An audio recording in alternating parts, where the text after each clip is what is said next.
Okay, please listen closely because I don't plan on repeating myself. I repeat, I don't plan on repeating myself, so please listen closely. Like I said, I didn't plan on repeating myself, I just happened to do that. But this episode is for those who have said, stop joking around, be serious, man. So, okay, I am being serious. Here we go. This is Adventures in Emergency Aid.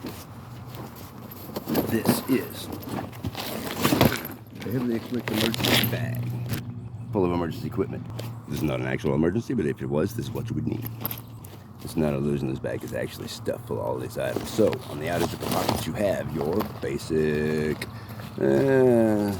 pocket-sized, I would say, emergency kit. Your basic emergency kit, such as this, includes adhesive bandages, bandage tape, gauze pads, roller bandages, antiseptic wipes, antibiotic ointment, hydrogen peroxide, rubbing alcohol, tweezers, surgical scissors, safety pins, thermometer, hot and cold pack, various other over-the-counter emergency or over-the-counter medications, emergency blankets, rain ponchos, disposable gloves, sanitizers, etc. The ABCs of emergencies are airway, breathing, circulation, I would add DEF, disability, exposure, and fatigue. Another emergency acronym is CAB, that stands for compressions, airway, and breathing. This is for CPR. Okay, and the 3 P's of emergency are preserve life, prevent the situation from worsening, and promote recovery. And of course, the 4th P would be prepping for the apocalypse. Anyways, the 3 R's of emergency are readiness, response, and recovery. Once again, you want to recover as well as possible. Okay, so we're going to be covering all of these items here in a moment, and then some. Once again, that was the ABCs of emergency, the CAB, the the 3PP, and the RRR. Are you ready? Okay, because an emergency can and will happen eventually at some point in time, so you need to be prepared and be ready. Because if you don't prepare for an emergency, then you are unprepared for an emergency. So you should consider various emergency contingencies. All right, let's open this thing up, huh? Ow, those are hot. And in an emergency, if you should happen to burn your fingers like that, one of the things I keep on the top is petroleum jelly. Another thing that is overlooked often are Q-tips, man. When you got something stuck in your ear and you need to get it out, you don't want to use a stick. Use a Q-tip. Okay, also sitting right on top is your spray bottle of hydrogen peroxide. The toothbrush is not for your teeth, it's actually for scraping out dirt or debris from an injury. Gently, of course. If I didn't already mention it, you got your high visibility gloves in case you need to wave down somebody in an emergency. And of course, you got your various over-the-counter medications. Complete multivitamins, calcium, magnesium, zinc. You got your turmeric, comicurium. That's good for joint pain, health, wellness. You got your vitamin B12, of course.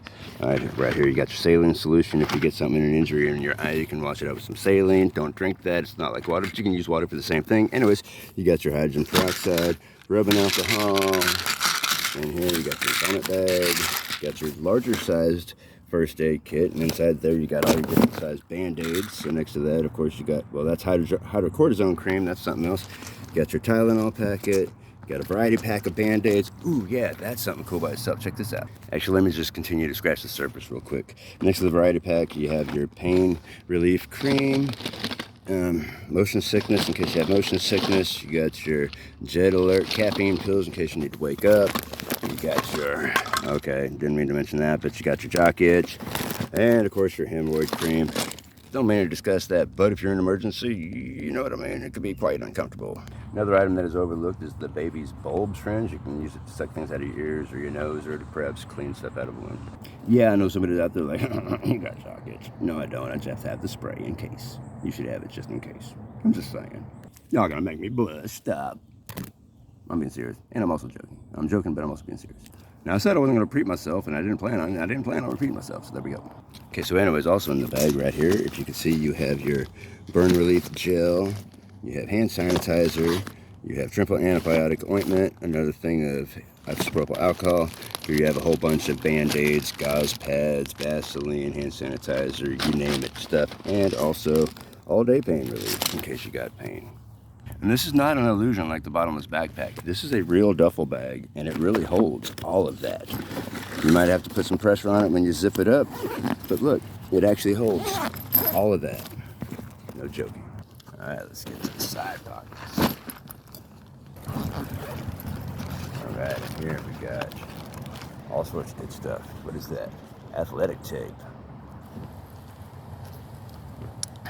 I'm going to go pretty quickly, so here you go. You got your large latex gloves, you got your large waterproof band-aids, you got your large size wound dressing, you have your non-stick pads, You got another pad of this athletic wrap. You got your emergency blanket in case you need it.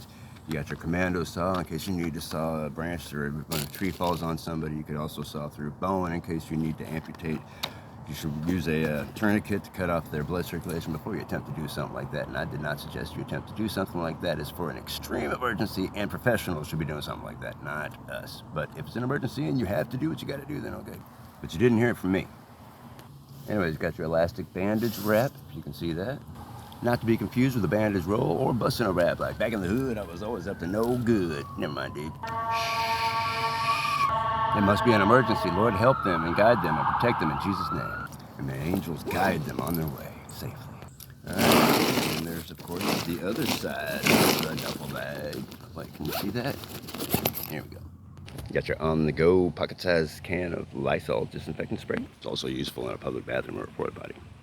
Also useful are antibacterial disposable Lysol wipes. You might consider more serious items like finger splints. And of course, arm slings, wrist support, knee support, ankle support, compression gloves, and kinesiology tape, however that works. You can look this up. It's spelled Kinesiiogy. Kinesiology. I think I skipped the L, but that's O-L. O-L-O-L-O-L. No, only one L. And that's what people who are unprepared say. O-L. Actually, that's oh no!